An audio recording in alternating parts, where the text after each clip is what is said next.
Hi students, good morning and welcome to chemistry concept solid state chapter।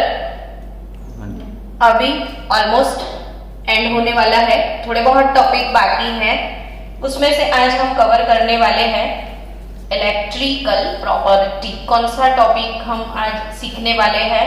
Electrical properties. Electrical properties. Electrical properties सुन के तो आपको समझ आ गया होगा ना कि इलेक्ट्रिकल प्रॉपर्टीज में जनरली क्या होता है। बोलो, कुछ भी आइडिया आता है अपने मन में, जैसे इलेक्ट्रिकल प्रॉपर्टी सुना ना, तो मन में जो आइडिया आता है, yes yes yes, insulators, conductor, super conductor, semi conductor, ऐसे वर्ड्स आपने सुने होंगे नहीं? तो वही है इलेक्ट्रिकल प्रॉपर्टीज। तो solid, generally solids exhibit electrical properties, electrical conductivities, and वो जो टाइप ऑफ इलेक्ट्रिकल कंडक्टिविटीज है उसके हिसाब से उन सॉलिड्स को 3 कैटेगरीज में क्लासिफाई कर सकते हैं। और वो 3 कैटेगरीज मैं बोलूं उससे पहले आपने मुझे सुना दिए। कौन कौन से वो 3 कैटेगरीज थे? तो एक तो है कंडक्टर्स, है ना? फिर दूसरी कैटेगरी क्या है? इंसुलेटर्स। फिर तीसरी कैटेगरी क्या है? Semi conductor. Conductors, insulators, semi conductor, ये तीनों चीजें भी हमेशा पढ़ाने से पहले मैं स्टूडेंट से ही पूछती हूँ कि आपको अब किसको बोलोगे कंडक्टर्स? बोलो मेरे को। जो इलेक्ट्रिसिटी पास करता है। हाँ, बिना पढ़ाए आप बोल दोगे कि कंडक्टर्स हम किसको बोलेंगे? जिसमें से इलेक्ट्रिसिटी पास होती है, उसे क्या बोलेंगे हम? कंडक्टर। तो फिर इंसुलेटर्स किसको बोलोगे? जिसमें से ना पास होती है। जिसमें से इलेक्ट्रिसिटी पास ना होती हो। चलो ये दोनों ठीक है, इसकी बात बताओ। क्या सेमी कंडक्टर के बारे में आप क्या बोलोगे? कभी कभी पास होता है, कभी कभी पास नहीं होता है। नहीं, ऐसा नहीं है। लो टेम्परेचर पे इलेक्ट्रिसिटी वो कंडक्ट नहीं करता है, लेकिन अगर आपने टेम्परेचर इंक्रीज किया या फिर उस सब्सटेंस पे कोई रेडिएशन आपने इंजेक्ट किया, कोई भी रेडिएशन उसके ऊपर अप्लाई किया, तो फिर वो कंडक्टिविटी इंक्रीज कर देता है। तो टेम्परेचर या रेडिएशन की वजह से जिसमें कंडक्टिविटी आती है वो सेमीकंडक्टर। तो कंडक्टर्स, इंसुलेटर्स और सेमीकंडक्टर्स, इनको डिवाइड किया है based on magnitude of electrical conductivities. Magnitude, हर चीज का मैग्नीट्यूड होता है नहीं? और मैग्नीट्यूड ऑफ इलेक्ट्रिकल कंडक्टिविटी का जो रेंज है वो 10⁻⁻20 to 10⁻⁷ पर ओम पर मीटर। अब ये रेंज आपको क्यों याद रखना है बताओ तो मेरे को। उनके बेसिस पे डिवाइड करें। यस, इसके बेसिस पे क्या एमसीक्यू आएंगे। डिवाइड तो ठीक है, क्या आएंगे? एमसीक्यू।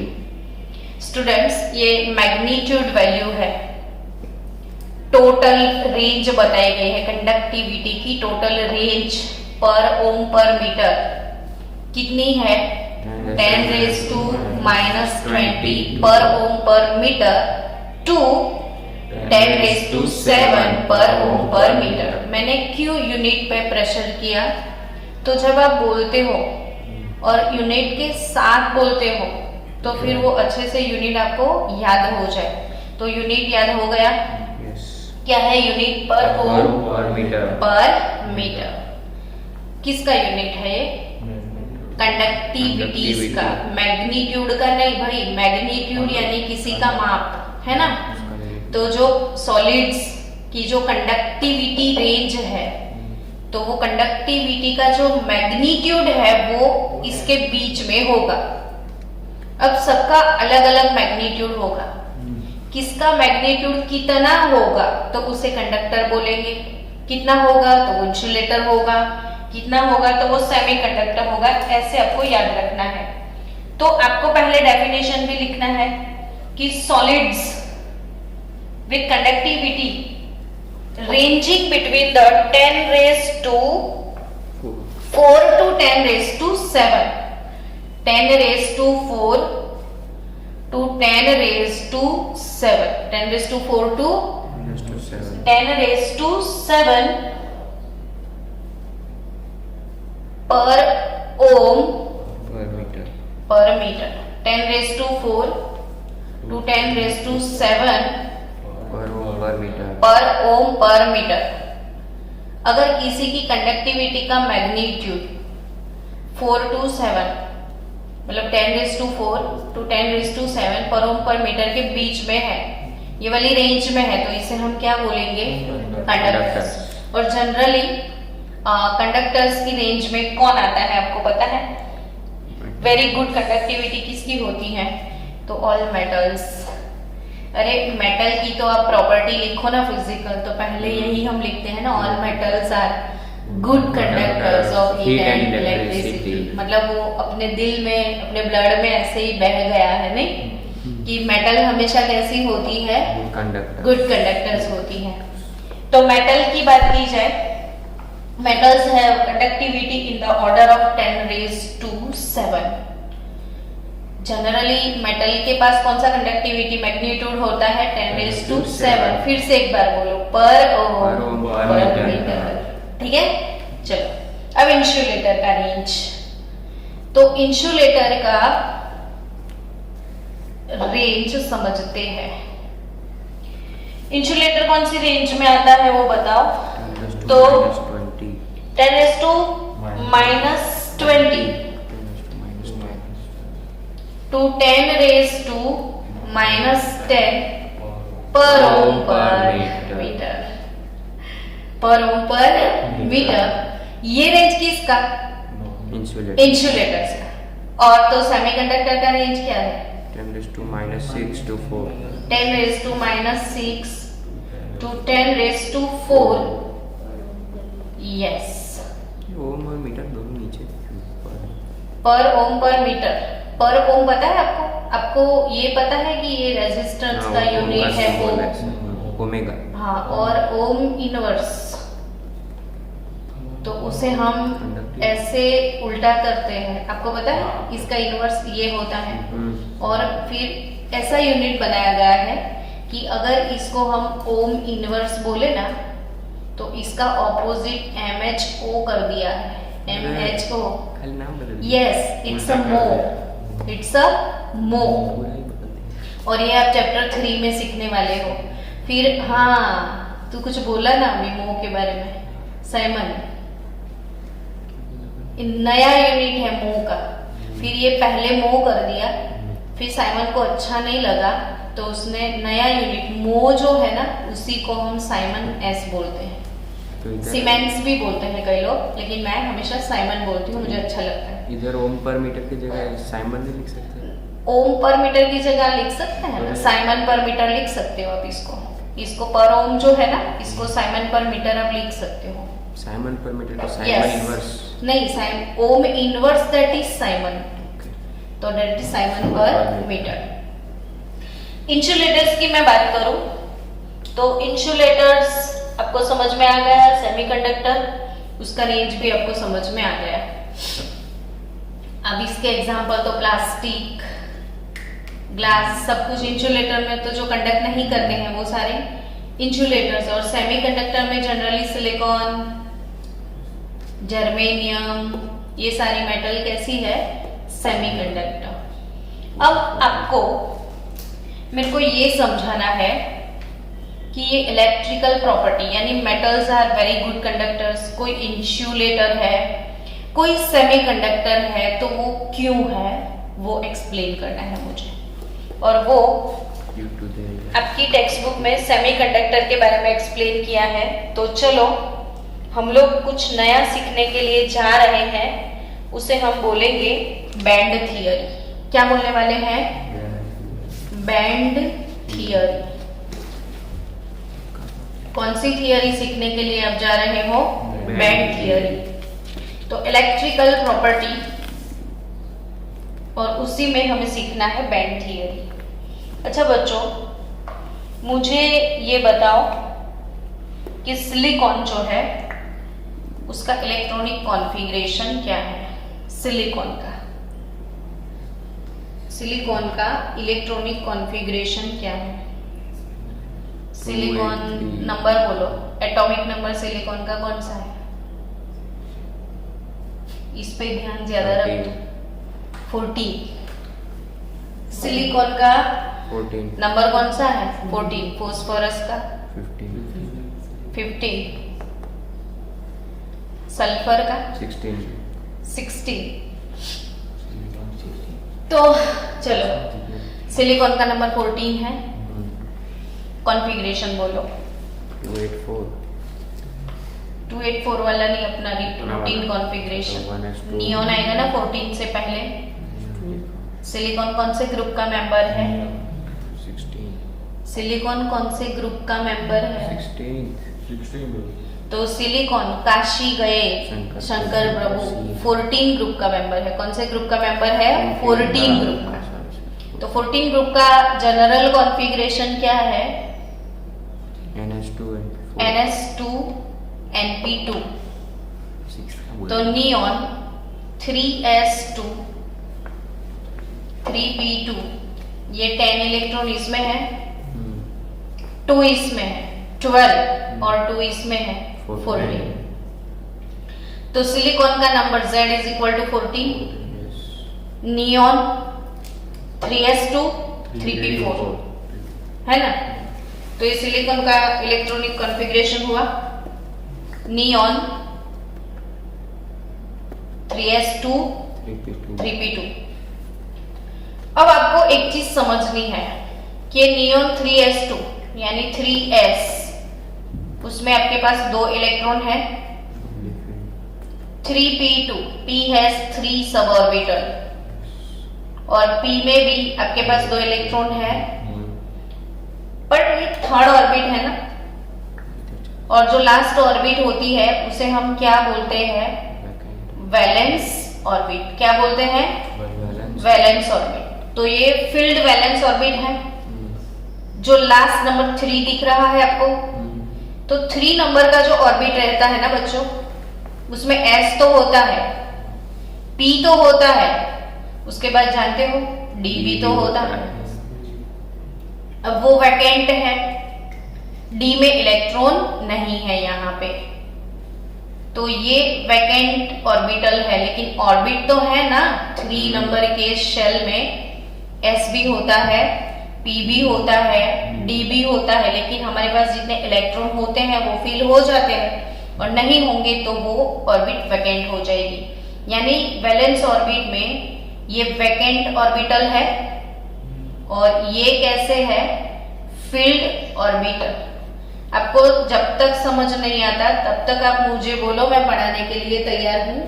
समझना बहुत जरूरी है, स्पीड डजंट मैटर। सिलिकॉन का नंबर कौन सा है? 14। नियॉन ऑर्बिट, आपको कॉन्फ़िगरेशन ग्रुप कुछ भी नहीं आया स्लो पढ़ाने के बाद भी, तो स्पीड में तो पता नहीं क्या होता। Silicon Z is equal to 14, ये क्या है? नियॉन 3s2 3p2, और उसके बाद कौन सा ऑर्बिट है? 3d ऑर्बिट है। इलेक्ट्रॉन किस में है? 3s और 3p में। इलेक्ट्रॉन किस में नहीं है?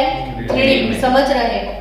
अब जिसमें इलेक्ट्रॉन होते हैं, तो अकॉर्डिंग टू आउपाउ प्रिंसिपल आप लोग जानते हो कि इलेक्ट्रॉन हमेशा पहले लोअर एनर्जी ऑर्बिट में एंटर होते हैं। समझ गई तू? कुछ बता, हाँ या ना? इलेक्ट्रॉन सबसे पहले किस में एंटर होते हैं?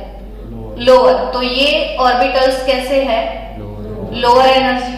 और ये वाला कैसा है? हायर एनर्जी है कि नहीं? तो जो मेटल्स होते हैं, मेटल्स के अंदर जिसमें इलेक्ट्रॉन होते हैं, फील्ड, जो भी फील्ड ऑर्बिट है, वो ऑर्बिट मिक्स होके एक बैंड क्रिएट करते हैं। समझ गए? और उसी बैंड को हम कौन सा बैंड बोलते हैं? Valence band. ये कौन सा बैंड है? Valence band. और वैलेंस बैंड जो भी है हमारा, वो है पार्शियली फिल्ड बैंड, यानी कि उसमें इलेक्ट्रॉन है। समझ रहे हो? क्या लिखा है मैंने? पार्शियली फिल्ड बैंड, और उसमें क्या है? इलेक्ट्रॉन्स है। आपको मैं इलेक्ट्रॉन ऐसे ड्रॉ कर लूं तो आपको पता चले कि ये वाले बैंड में कौन है?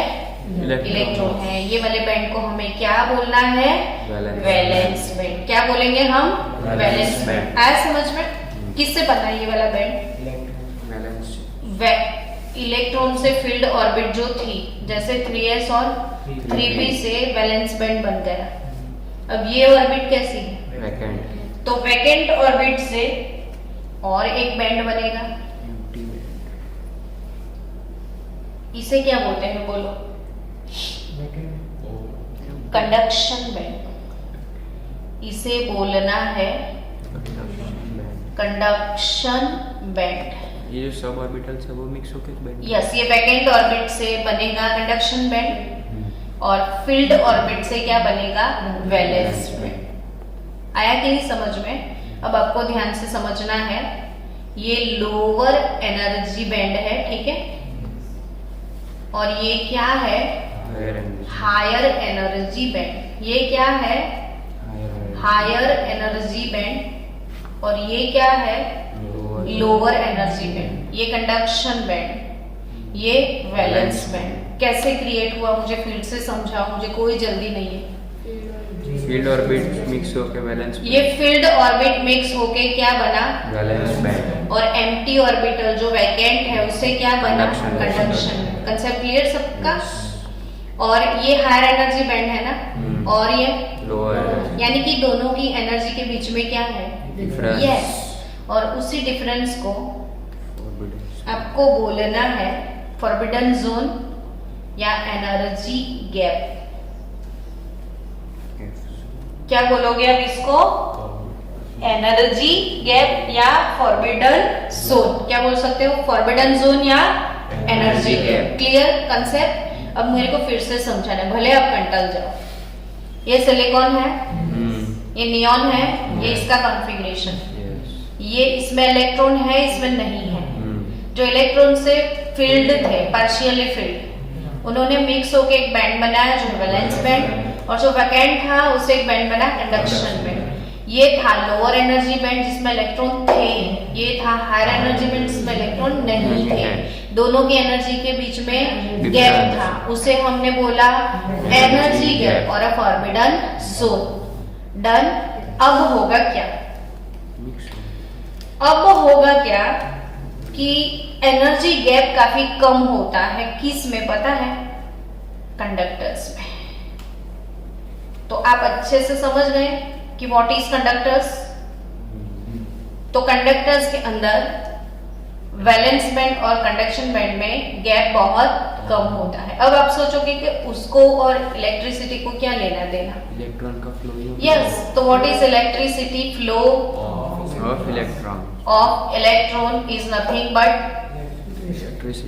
इलेक्ट्रिसिटी। अब इलेक्ट्रॉन फ्लो करेगा तो मैं कंडक्टर ना, मेरे इलेक्ट्रॉन फिक्स है तो मैं कंडक्टर नहीं हूं। तो इसमें एनर्जी के बहुत कम है। और जनरली मैं मेटल्स की बात करूं तो मेटल्स में अगर ये इसका कौन सा बैंड है? वैलेंस बैंड, तो उसका जो कंडक्शन बैंड है वो उसके ऊपर ओवरलैप्ड होता है।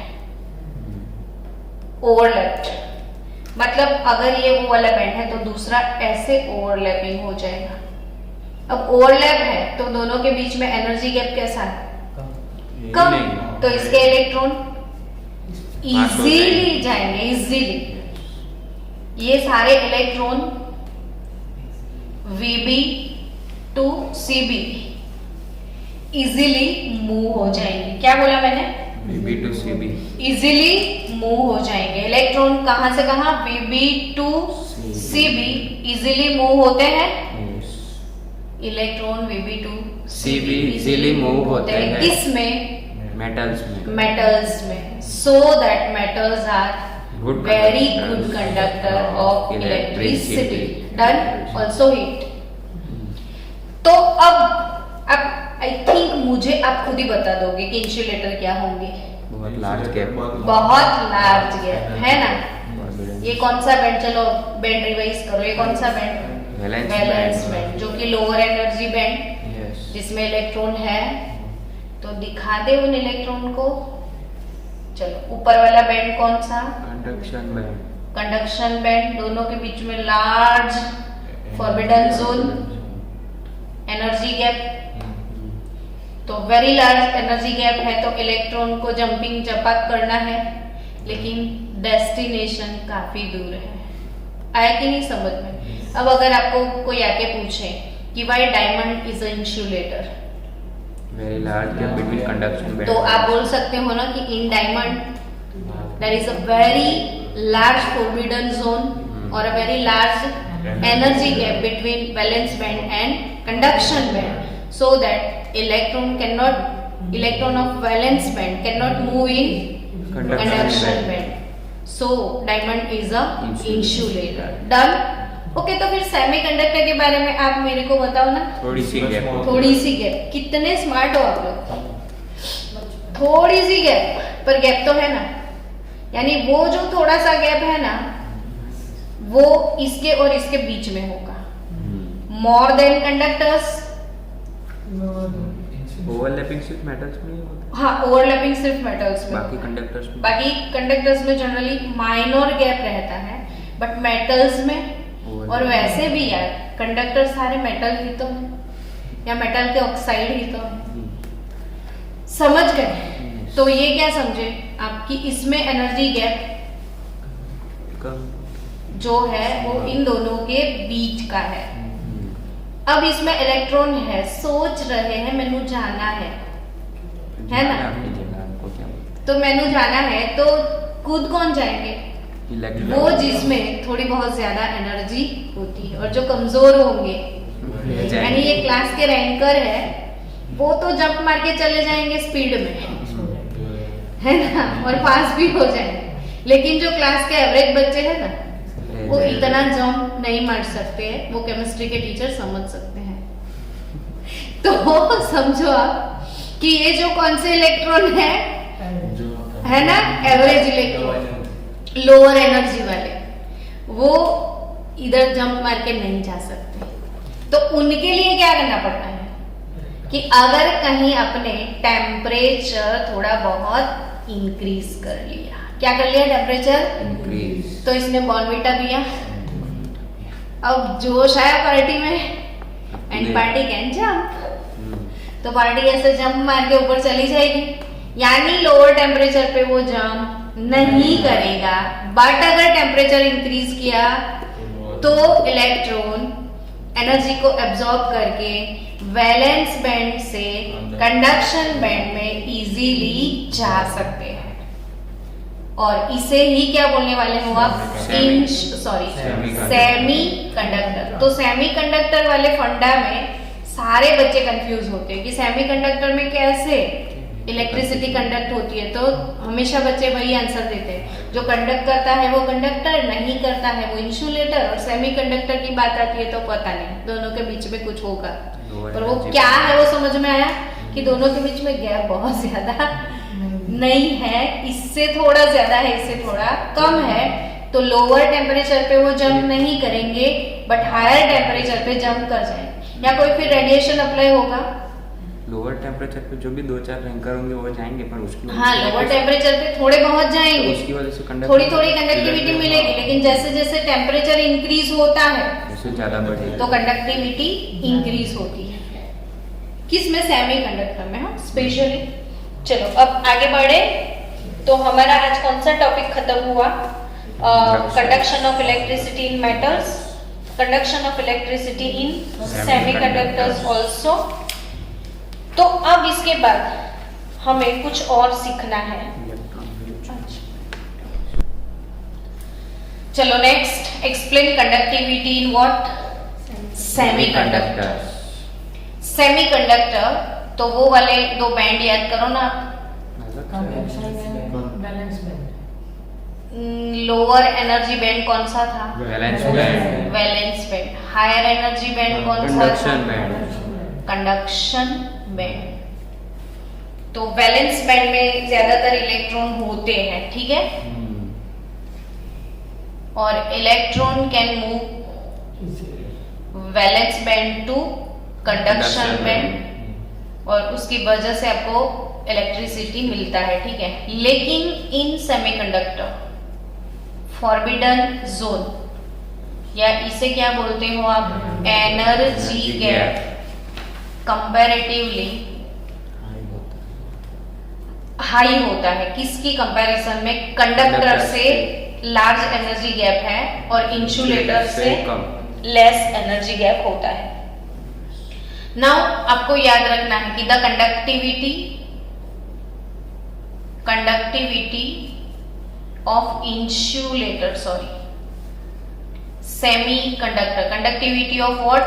Semiconductor increases with increase in temperature। ये क्या लिखा है मैंने कि the conductivity of semiconductor increases with increase in temperature. वो कैसे, वो समझाओ मुझे। इलेक्ट्रॉन्स में ज्यादा एनर्जी है। As electron absorb energy, as electron absorb energy, heat energy या कुछ भी, and jump from valence band to jump from VB to CB, और उसकी वजह से क्या? इलेक्ट्रिसिटी कंडक्ट होगा, इलेक्ट्रिसिटी कंडक्ट हो जाती है। तो ये सेमीकंडक्टर की बात थी। अब सेमीकंडक्टर में मैंने क्या लिखा? एक्सप्लेन कंडक्टिविटी इन सेमीकंडक्टर। अब मुझे बताओ कि अगर आपको आपके घर में इलेक्ट्रॉनिक डिवाइसेस बनाने हैं, ठीक है, तो इलेक्ट्रॉनिक डिवाइसेस तो वो होंगे ना जो इलेक्ट्रिसिटी कंडक्ट करते हैं। तो वो डिवाइसेस में अगर आप कंडक्टर यूज करोगे तो आप कौन से कंडक्टर यूज करोगे? कॉपर। नॉन कंडक्टर यूज करोगे, वेरी गुड कंडक्टर होंगे वो यूज करोगे, या कोई सेमीकंडक्टर यूज करे? नॉन कंडक्टर है भाई। नॉन कंडक्टर यूज करोगे। तो ये जो जनरली सेमीकंडक्टर है ना, वो यूज होते हैं, वो है silicon and germanium, group number 14 वाले, दोनों 14 वो जनरली सेमीकंडक्टर्स है, ठीक है। अब प्रैक्टिकल यूज सेमीकंडक्टर का कौन करेगा? सोचो अब। तो हमेशा तो टेम्परेचर इंक्रीज करना पड़ेगा। फिर अब जब इसको यूज करना चाहते हो, अगर आपने सेमीकंडक्टर यूज किए तो आपको क्या करना पड़ेगा? टेम्परेचर। चलो, ग्रुप नंबर 14 को ये जो भी एलिमेंट्स हैं, काशी गए शंकर प्रभु। कौन? काशी गए शंकर प्रभु। ये काशी गए शंकर प्रभु ग्रुप नंबर 14 के एलिमेंट्स हैं। उसके लास्ट ऑर्बिट में टोटल 4 इलेक्ट्रॉन है, और आप जानते हो कि ग्रुप नंबर 14 के जो भी मेंबर्स है वो 4 इलेक्ट्रॉन लूज भी नहीं करते हैं, 4 गेन भी नहीं करते। C+4 C-4 ऐसे नहीं करेंगे वो लोग। सारे बॉन्ड उनके कोवेलेंट होते हैं। कैसे होते हैं? कोवेलेंट, यानी उनके 4 के 4 इलेक्ट्रॉन बाइंडेड होते हैं कोवेलेंट बॉन्ड से किसी से। समझ रहे हैं? तो मतलब कि उनके पास कोई फ्री इलेक्ट्रॉन है ही नहीं। जैसे कार्बन है, तो आप लोग सब लोग जानते हो कि कार्बन के आजू बाजू कितने बॉन्ड होते हैं? 4। कार्बन हैज ऑलवेज चार्ज 44, है ना। फिर उसके लास्ट ऑर्बिट में जो 4 इलेक्ट्रॉन थे ना, कार्बन की लास्ट ऑर्बिट में कितने इलेक्ट्रॉन थे? 4।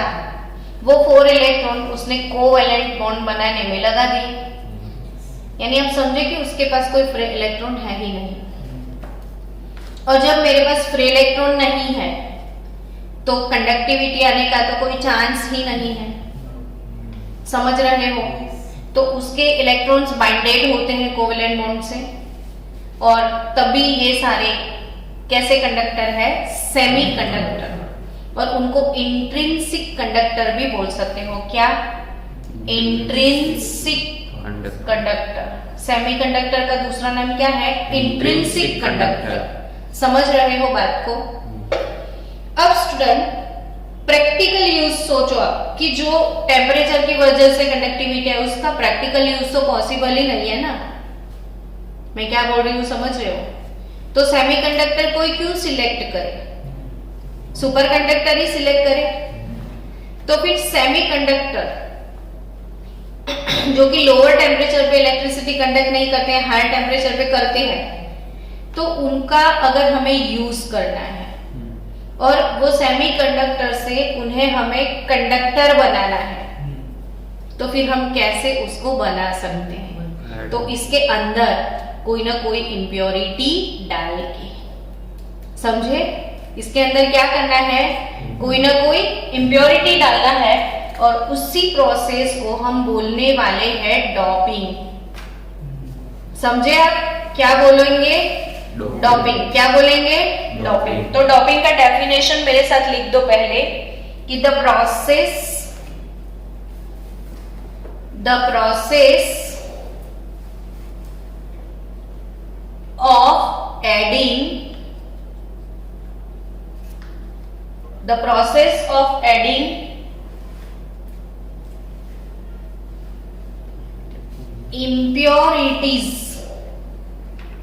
of adding impurities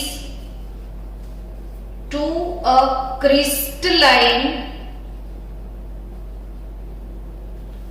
substance so as to change properties is called doping। तो लिखा मेरे साथ साथ अपने डॉपिंग का डेफिनेशन। डॉपिंग आपको याद रखना है कि क्या है डॉपिंग। फिर से एक बार बोलो तो मेरे को, what is doping? Process of adding impurities to a crystalline substance as to change properties is called doping। तो क्रिस्टलाइन सब्सटेंस के अंदर हम इम्प्योरिटीज को ऐड करने वाले हैं, तो इसे आप इम्प्योरिटी डिफेक्ट भी बोल सकते हो या इलेक्ट्रॉनिक डिफेक्ट। तो डॉपिंग इज नथिंग बट इसको आप बोलोगे इलेक्ट्रॉनिक डिफेक्ट। ये क्वेश्चन बोर्ड में भी था। तो डॉपिंग को क्या बोलोगे आप? Electronic defect. ये टॉपिक तो कब से डिफेक्ट वाला पढ़ रहे हो ना, तो डॉपिंग को क्या बोल सकते हो आप? Electronic defect. डॉपिंग को क्या बोल सकते हो? Electronic defect. डन। अब ये डॉपिंग क्या होता है वो समझते हैं। तो फिर से एक बार रिपीट करो।